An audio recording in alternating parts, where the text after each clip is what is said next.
As a કોમર્સના student હું તમને એક સવાલ પૂછવા માગું છું કે તમને એવો વિચાર કઈ રીતે આવ્યો કે સીવણ ક્લાસ જેવા નાના ધંધાને તમે મોટો બિઝનેસ બનાવી શકો? ઓકે, જ્યારે મેં કોચિંગ સ્ટાર્ટ કર્યું ને તો એવો અમારો કોઈ માઇન્ડસેટ નહોતો કે મારે બિઝનેસ કરશું, એવું કાંઈ નહીં. ખાલી એક મને એ વિચાર હતો, જ્યારે હું સીવણ ક્લાસ કરવા ગઈ ને તો મેં જોયું કે જે મને જોતું છે ને એ ત્યાં નહોતું, પણ ફીસ જે પ્રમાણે હતી એ પ્રમાણે, અને ફીસ મેં જે પે કઈ રીતે ને મને ખબર છે કે ફીસ મેં કઈ રીતે ભેગી કરી હતી, એટલે મને ત્યાંથી એક એવું હતું કે મને કંઈક કરવું છે.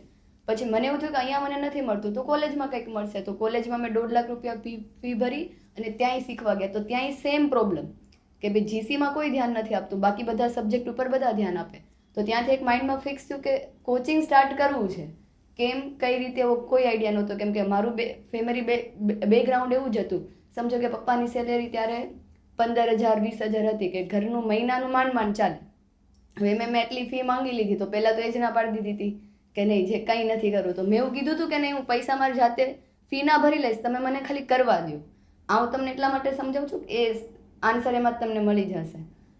તો પપ્પાએ કીધું કે વાંધો નહીં, તારે જે કરવું એ કર. પછી એ સ્ટાર્ટ કર્યું. પછી લગ્ન થયા ત્યારે ઓલરેડી અમારા 3 બિઝનેસ ચાલુ હતા. તો ત્યારે મેં રજૂઆત મૂકી કે નહીં, મને કોચિંગ જેવું કંઈક સ્ટાર્ટ કરવું છે. તો પહેલાં તો ના જ પાડી, કેમ કે ઓલરેડી 3 બિઝનેસ સ્ટાર્ટ હતા. પછી ધીમે ધીમે હા પાડી, મતલબ કેમ કે મારું ફિક્સ હતું કે મને કરવું છે. પછી નાની એવી રૂમમાં મેં કોચિંગ સ્ટાર્ટ કર્યું. અત્યારે જેવી ઓફિસ છે ને એવા ઓફિસમાં 2 મશીન, એક ટેબલ એવું સેટઅપ કરી દીધું. હવે ત્યારે મારો એવો કોઈ પ્લાન નહોતો કે ભાઈ આવું કોઈ બિઝનેસ મોટોય થશે, કેમ કે સપોર્ટમાં કોઈ નહોતું, સરે નહોતા. ત્યારે મેં એકલીએ જ શરૂઆત કરેલી.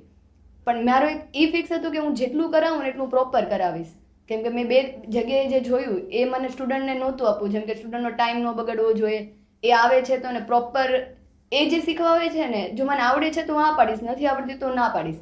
એવું નહીં કે એ લોકો જ્યારે મળવા આવે છે ત્યારે હું કહીશ ભાઈ હું આ કરાવી દઈશ, એવું મને ન ગમતું.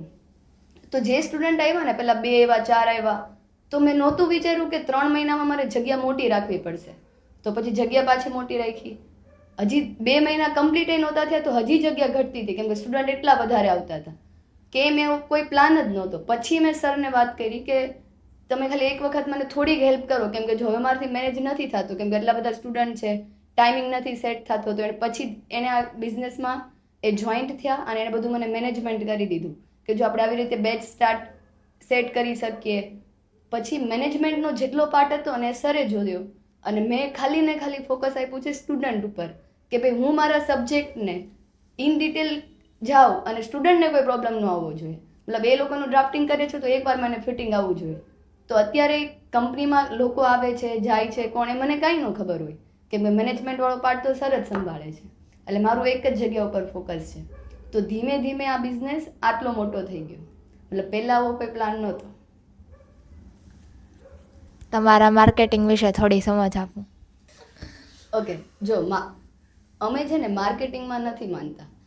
જેમ કે અમારું ઇન્સ્ટાગ્રામ પર તમે કાંઈ પણ જોવો છો ને તો એ કેવું છે કે જે અમે કરીએ છીએ ને એ જ બતાવીએ છીએ, મતલબ અલગથી અમારું કોઈ શૂટ કે એવું ન હોય.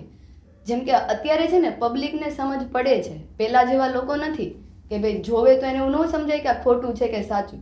તો જે સાચું છે એ જ બતાવીએ ને તો એ જ માર્કેટિંગ છે. મતલબ આપણે કંઈ અલગથી એની એડવર્ટાઇઝમેન્ટ કરવી અથવા અલગથી શૂટ પ્લાન કરવું એવું અમે નથી માનતા. તમારા આવતા વર્ષનો ગોલ અને રિઝન શું છે? ઓકે, આવતા વર્ષનો ગોલ એ છે કે અત્યારે અમારી કંપનીમાં 11 ફેકલ્ટી છે. હવે એવી ઈચ્છા છે કે 50 ફેકલ્ટીને અમે લઈને આવીએ, કેમ કે અત્યારે અમે ખાલી ફેશનનું નોલેજ જ પ્રોવાઈડ કરીએ છીએ. તો ઈચ્છા છે કે બધા સબ્જેક્ટમાં અમે જઈએ, જ્યાં પણ અમને ગેપ દેખાય કે ઓલરેડી અહીંયા પ્રોબ્લેમ છે, અહીંયા પ્રોબ્લેમ છે, લોકોને જે જોઈએ છે નથી મળતું, તો એવા ફેકલ્ટી અમે ગોતશું અને સર્વ કરશું ઓનલાઈન. કેમ કે ઓફલાઈન તો બધા કરે જ છે, પણ ઓનલાઈન કરવાનો વિચાર છે.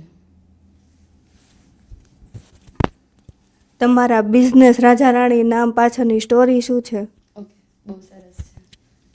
જો આ નામ છે ને, આજથી 10-12 વર્ષ પહેલાં એક બિઝનેસ સ્ટાર્ટ કર્યો હતો અવનિકા મેમ અને મોહિત સરે. ત્યાં એ લોકો આઉટફિટ રેન્ટ ઉપર ને એવું આપતા, તો ત્યારે એનું નામ રાજા રાણી પાડ્યું હતું. એ કઈ રીતે પાડ્યું હતું, કેમ કે ત્યારે આઉટફિટ રેન્ટ ઉપર આપતા ને, તો જ્યારે મેરેજ હોય ત્યારે દુલ્હનને શું બનવું હોય, રાણી, અને